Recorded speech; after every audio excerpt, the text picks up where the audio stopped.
the river comes a fifth club.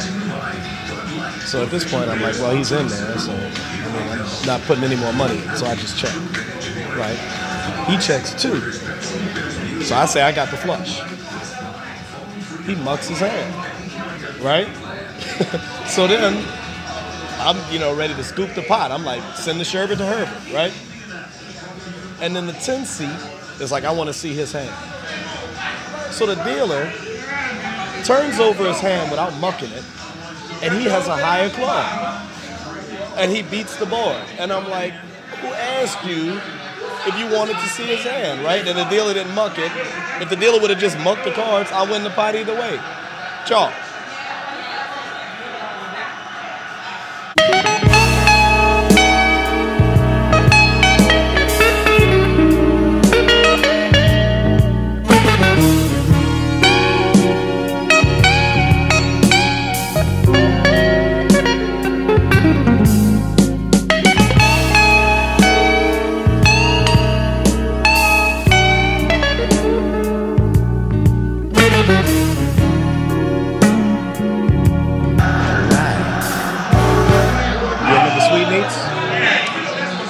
So the other day, I'm at the subway by my mom's house, right? I'm walking out, and this girl walks right past me. And she's beautiful. Like, music started playing when I saw her beautiful, right? Like, she looked like she stepped out of a dream of mine. And my eyes are just, like, caught on hers, right? Because I'm, I can't get away, right? But she's also looking back at me, which makes me think maybe I was in her dream too, right? I mean, I'm not ruling it out. Anyway, I don't say anything, which makes no sense. I just keep it moving. I go get in my car, I drive away, and like 2 minutes worth of driving later, I remember where I know her from. She's this girl, Chanel, who worked at the sweetmeats in the strip mall around my mom's house, right? So like, back when I was 15, I was in the strip mall like all the time. I mean, what else was I gonna do, right? I'm 15 years old. But every time I went over to that strip mall, which is like once or twice a week, I went in there at least once, right? Just so I could ogle at her. And she should have known I was stalking her, because I mean, who has to make a decision about buying cupcakes, once or twice a week, right? But anyway, I just walk in, and like out of the side of my eye, I'd be looking at her. And like sometimes, I'd make eye contact, sometimes not, just depending on how bold I was. But I never talked to her. I mean, I figure she's like 25 years old. I'm still a teenager, so I mean, what am I gonna say? She's a grown-ass woman. And one day, as I'm getting older, she starts changing noticeably also. And by noticeably, I mean her pregnant stomach is growing bigger with a baby in it. Right. So I'm feeling my Hillary Clinton to somebody's Barack, somebody that jumped me in line. Whatever. But, you live and you learn. At this point, I'm like 18 or something, so I'm over it. Then, one day, she's in Baskin Robbins buying a birthday ice cream cake for herself. Right? She's telling this to the cashier. And she said she had nobody else to buy it for. My brother Leonard overheard this.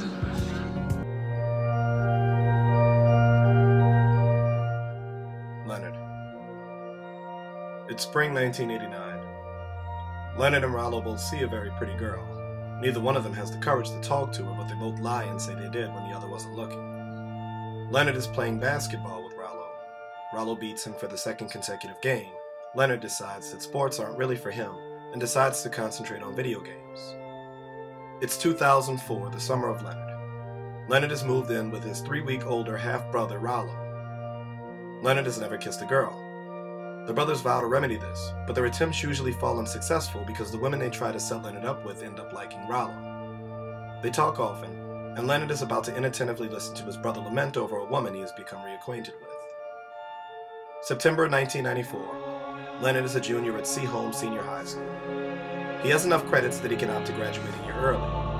He's not particularly motivated for college, but he feels that high school, in spite of its prom and senior trip, don't have much to offer him either. He spends a year in college, but his disdain for simple-minded women and his own lack of social tact make it easy for him to drop out. It's 2004. Leonard and Rollo have mutual friends, including a girl named Angela who Leonard has a small crush on. Angela is close with Rollo as well. Angela has a group of friends that she invites to hang out with Rollo and Leonard. None of the girls respond to Leonard's advances, and he leaves the open mic poetry meeting and walks 2 miles to his home through a dangerous part of 7th Ward, New Orleans.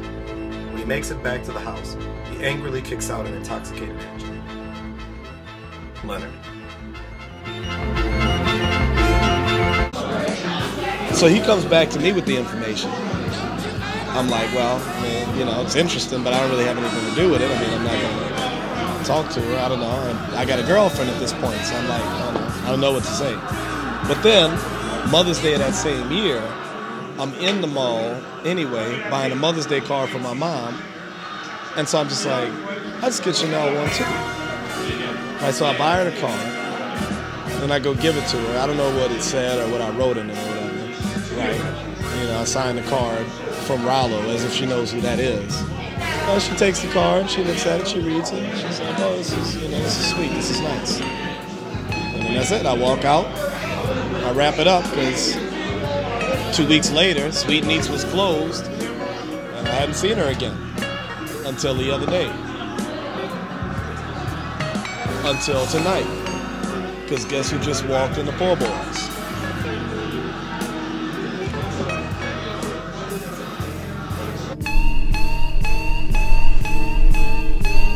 So I walk over to a table, and she's busy texting, like her, face is buried in her phone, right? So I'm like, hey, how's it going? You remember me? She's like, hey, nope, don't remember. Clearly she doesn't remember me, right? But from the looks we exchanged the past 2 times we saw each other, clearly she feels like she should remember me, right? And she just doesn't know where from. Or maybe she feels like she tried to forget me, and now she's sitting there trying to remember where she remembers me from before she admits it, right? I don't know, whatever. So I'm like, yeah, I'm Rollo. About 8 years ago, I gave you a Mother's Day card when you were working at Sweetmeats, right? So without looking up from her phone, she's like, oh, hey. And then she introduces me to her friend. She's like, this is Tony. And I'm like, hey, Tony. Tony's like, hey, whatever. So I just excuse myself. I'm like, okay, well, I mean, didn't mean to interrupt, not trying to be rude. So sleep y'all to it, right? And I go back to the table. She gets up. She goes to the bar, to the bathroom, or whatever. I don't know, I wasn't paying attention, right? And then she comes back after a minute. She sits down, and then she motions for me to come over there, right? So I walk over, and she's like, excuse me, I didn't mean to be rude, right? But I didn't recognize you at first. You want to join us? And I'm like, yes I do, right? So I call over sophomore, right? And then we just go, sit down with them, and we're chilling, hanging out or whatever. And then she just starts asking me all these questions out of nowhere, right? And I feel like I'm being interviewed. She's like, are you married? Do you have any kids? What do you do for a living? I mean, these questions that she's asking seems like things you'd ask if you're trying to see what's up for the night. You know what I'm saying? And like, I don't know, by this inquisitive look on her face, I don't know, it looks like she's doing research. So I don't know if she's trying to holler or if she's taking a census or what. I don't know, right? Anyway, the questions really shift after this. She's like, so, what's a 26-year-old handsome guy like you doing with no girlfriend? How come nobody snatched you up yet? Right? And then, I'm like, I don't know. And, I'm just kind of uneasy because, like, I'm not really used to women being that aggressive. You know what I'm saying? And then, I don't really know what to say anyway because, like, if I give her the long version, we'll be there all night. Right? But anyway, so she mentions that she's 29. And I'm trying not to let my jaw drop now because I'm like, damn, she was only like a couple of years older than me all this time, right? I don't know. So anyway, she kind of abruptly just butts in, and she's like, well, it's been 5 years for me. And I'm like, you've been single 5 years? And she's like, no, I've been married 5 years. Right. Wow. I don't know. So, I don't know. Clearly, whatever flirtation I had assumed was taking place was only in my brain. So then, like, my attention gets diverted from that. Because then she, like, starts talking about how she reopened Sweetmeats, right? And then I'm like, okay, cool, yeah, you know, I have to come by. And she's like, yeah, come by, absolutely. And I'm like, yeah, I'll probably just stop over there one Sunday when I'm over at my mom's house. Because, you know, it's right around the corner where my mom stays. And then she's like, oh, well, no, we're not open Sundays. I'm like, oh, okay. She's like, yeah, you know, I don't want to be in there 7 days a week. I'm like, cool, right? But then I start thinking again, and then I'm like, you know, I'm kind of like disappointed now that she's married, you know, when I'm starting thinking about it or whatever. And then it comes to mind again. I'm like, well, what was she like asking me these questions for? Like, why has she just kept going on and on and on with this or whatever? And then it kind of struck me, right? And I'm thinking the reason why she was like asking me all these questions is because she's trying to hype me up for her friend Tony. I don't know, you know, maybe this is just me, but like in my mind that makes sense, right? Like you have this guy and you think he'd be cool with, you know, your friend or whatever, and then like you don't want to like just blurt it out, so you just start sending out little cues, right? Like, you know, just saying things, trying to hype the dude up or whatever. Like, I mean, I don't know, that makes sense, right? I don't know. Yeah, you know, Tony's a pretty girl. I mean, she doesn't do it for me like Chanel. And I guess I didn't have a thing for her for the last 11 years, but I definitely did. Me and Tony talked a little bit. She was cool, whatever. I don't know. It seemed like a good end with her, especially if I was going to be getting strong endorsements from Chanel. So I'm just like, I'll see what I can make of it. Sophomore is like, I don't know, bro. She seemed like she was trying to holler. And I'm like, it did seem like that, huh? But I mean, she couldn't have been trying to holler. She was trying to push me up on her friend. I mean, she's married, right?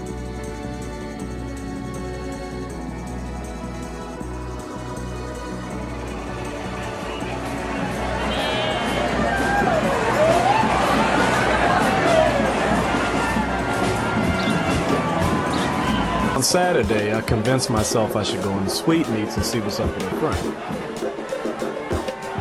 So I'll bring Leonard just to see if he remembers her from back in the day. I mean, she told me to come visit, so that ain't kind of stalking, right? So I go over and she says, hey. And I'm like, which one of these cupcakes you think Tony would like? She's like, you want a cupcake for Tony? And I'm like, yeah, which one's her favorite? She's like, you want this cupcake for Tony? And I'm like, yeah, I mean, that's your friend. I don't know what she likes, I figured you would. And then so she asked me again, you want to get a cupcake for Tony? And I'm like, yes, I would like to get a cupcake for Tony. Which flavor do you think she likes? And I'm like, well, you keep asking this, right? I mean, I say it like that, but you know, that's what I was thinking. So anyway, I start filling out the card for the cupcake box for Tony, right? And then Leonard starts making conversation with Chanel, right? And then, because Leonard has absolutely no tact, he just blurts out, where's your wedding ring? I thought you were married. And Chanel responds, oh, I'm separated. Chalk. So then I'm sitting there in my head, rewinding, like, you gotta be kidding me, right? But at this point, I mean, the card's filled out, so what can I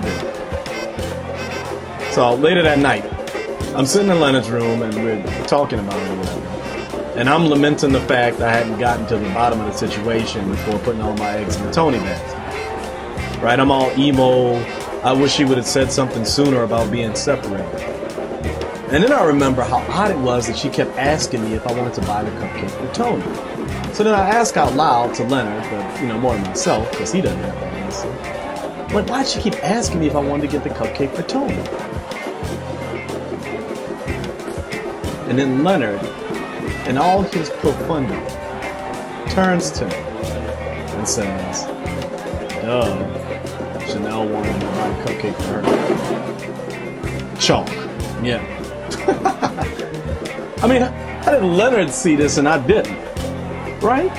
So now I just start panicking, right? I'm like, how do I fix this? How do I fix this? I don't have her phone number to call, right? And then I remember telling me the store's closed on Sundays. So now I'm like, I need for her not to contact Tony for the next 2 days so I can go back to her job and be like, abort, abort. That cupcake is not for Tony, it's for you. I need to go back first thing Monday and let her know that my undying love is for her. And the cupcake, unless, you know, she don't want to holler, in which case, then I'll still holler at Tony.